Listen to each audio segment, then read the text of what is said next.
director of all the Mangerkarasi institutions, our beloved brother, I am going to compel him and persuade him to give a talk for 2 minutes. He is a very good doctor, not only a doctor, but a very good surgeon. Doctors are different from surgeons.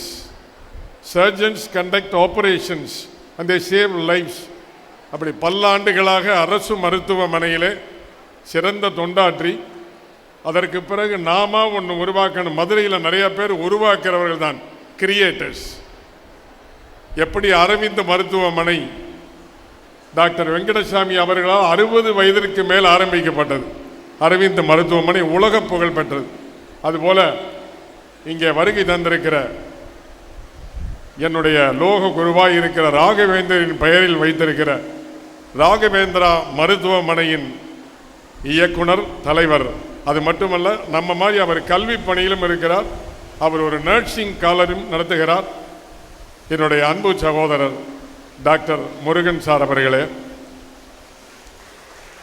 ஒரு தலைவர் கட்சிக்கு எப்படி இருப்பாரோ அது மாதிரி கல்லூரிக்கு வைத்திருக்கிற principal அவரே ஒரு பெரிய நடிகர் மாதிரி ஆயிட்டார். இன்னைக்கு அவர் பேசிய விதம், மாணவர்களை கவர்ந்த விதமும், கல்லூரி அவர் நடத்தி செல்ல விதமும் பாராட்டுதலுக்கும் போற்றுதலுக்கும் உரியது.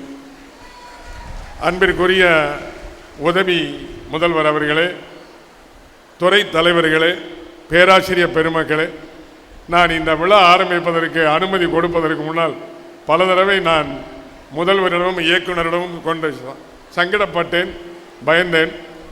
ஆனால் மாணவர்கள் நன்றாக நடந்து கொண்டார்கள் என்பதை மிக்க மகிழ்வோடும் நன்றியோடும் அன்போடும் தெரிவித்துக் கொள்கிறேன்.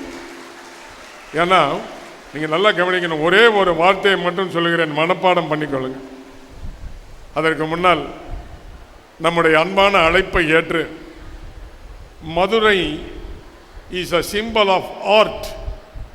நான் சொல்லலை, யுனெஸ்கோ சொல்லுது, யூனிசெஃப் சொல்லுது. உலக நாடுகளிலேயே Madurai is the only living city in the world அப்படிங்கிறது. எப்பொழுதுமே பரபரப்பாக இருக்கிற ஒரு ஊர்னு உலகத்தில் எடுத்துக்கொண்டால் அது தூங்கா நகரமான நம் மதுரை மட்டும்தான். இந்த மதுரை 3 துறையில் சிறப்பு. ஒன்று பாலிடிக்ஸ், அரசியலில் எது முடிவு பண்ணாலும் மதுரை தான். சினிமாவை முடிவு பண்ணுவதும் மதுரை தான். இப்போ கல்வியில முடிவு பண்ணுவதும் மதுரை என்று வளர்ந்து விட்டது. இந்த மதுரை மண்ணுக்கு சொந்தக்காரர். அவருடைய படம், ஒரு படம் பார்த்துருக்கிறேன். ஒரு இடத்துல அவருக்கு கண்ணில் அடிபட்டுறான். எனக்கு தெரியும், சுஜாதா அவர்களை நான் படித்திருக்கிறேன். நீங்கள் அந்த புத்தகம் படிக்கணும். கனவு தொழிற்சாலை என்று ஒரு புத்தகம். சினிமா எடுக்கிறதுல எப்படி கஷ்டம்னு. அதே மாதிரி டைரக்டர் நீலகண்டன் எழுதிய சொர்க்கம் ஒரு வாழ்வு அப்படின்னு ஒரு புத்தகத்தை படிச்சிங்கன்னா, சினிமா தயாரிப்பது என்பது கஷ்டம், அந்த சினிமாவில் நடிப்பது எப்படி நடிக்கிறார்கள் என்று மிக அழகாக விவரித்திருப்பார். ஆனால் இங்கே நம்ம வருகை தந்திருக்கிற சிறப்பு விருந்தினருக்கு கண்ணில் அடிபட்டுரும். நானே கோபத்தில் அப்போ எந்திரிச்சிட்டேன். அவ்வளோ ஒரு cinematic image he has created on me. பண்புக்கும் அன்புக்கும் சொந்தக்காரன். பாரி வள்ளலுக்கும் பிசிராந்தையாருக்கும் உள்ள நட்பு போல, சோழ மன்னனுக்கும் அவருக்கும் இருந்த நட்பு போல, மார்க்ஸுக்கும் எங்கல்ஸுக்கும் இருந்த நட்பு போல, நிறைய படங்கள்ல நான் அவர் நட்புக்காக தன்னுடைய உயிரை கொடுப்பது போல் நடித்திருப்பார். ஸோ எங்களுடைய மதுரை மண்ணின் மைந்தர். அவர்கிட்ட கேட்டேன், சார் நீங்கள் சினிமாவுக்கு வரலன்னா என்ன வேலைக்கு போயிருப்பீங்க அப்படின்னு கேட்டேன்.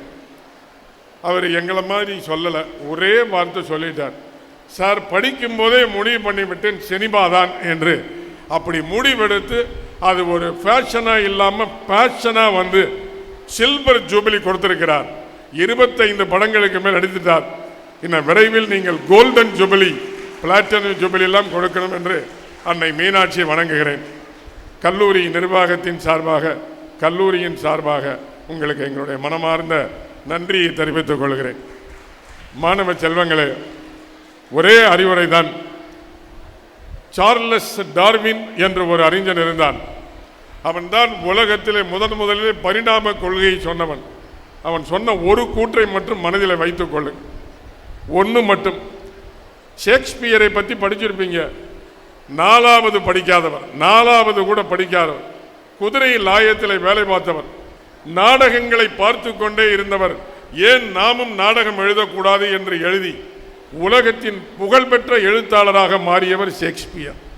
சிமெண்ட் பெஞ்சிலே படுத்திருந்து ஏதாவது வாய்ப்பு கிடைக்காதா என்று மும்பை நகர வீதிகளிலே அலைந்து இன்றைக்கு தன்னுடைய 85 வயதிலும் அதிகமாக பணம் சம்பாதித்துக் கொண்டிருக்கிற மிகப்பெரிய நடிகராக வலம் வந்து கொண்டிருக்கிறார். அமிதாப் பச்சனா இருந்தாலும் சரி, எவரா இருந்தாலும் உழைப்பால் தான் முன்னேறி இருக்கிறார்கள்.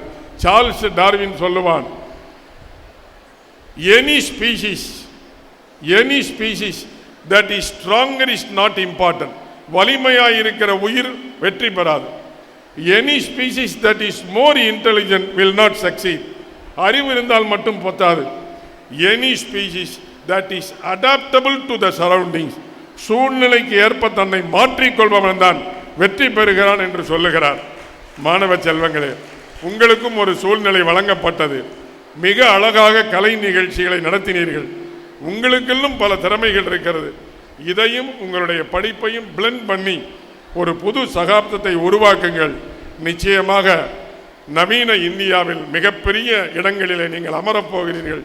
அதற்கு அன்னை மீனாட்சி உங்களுக்கு வழிகாட்டும் என்று சொல்லி, இது மாதிரி பல நிகழ்வுகளை நாம் நடத்திட வேண்டும். இந்த மதுரை கலைஞரை பாராட்டுவதிலே நாம் மற்றற்ற மகிழ்ச்சி அடைகிறோம். நான் ஒன்று மட்டும் சொல்லுகிறேன். சமீபத்திலே ஒரு 4 நாட்களுக்கு முன்னாடி செய்தித்தாள்களிலும் டிவிகளிலும் ஒரு அரிய நிகழ்ச்சியை பார்த்திருப்பீங்க.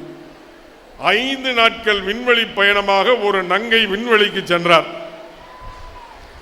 சுனிதா வில்லியம் சென்று இந்திய பாரம்பரியத்தில் பிறந்த ஒரு நங்கை 5 நாட்கள் ஸ்பேஸ் ரிசர்ச்சுக்காக national aeronautics and space administration என்று சொல்லப்படிய நாசாவிலிருந்து அனுப்பப்பட்டார். கிட்டத்தட்ட பல 100 நாட்களை கடந்து வெற்றிகரமாக அதிக நேரம் ஸ்பேஸில் வாழ்ந்த நங்கை என்ற பெயரோடு மிக வெற்றிகரமாக நேற்று முந்தைய தினம் பூமிக்கு திரும்பி இருக்கிறார். ஆகவே சாதிக்க பிறந்தவர்கள் நாம் என்று சொல்லி உங்கள் அனைவரையும் மனமாற வாழ்த்தி விடைபெறுகிறேன்.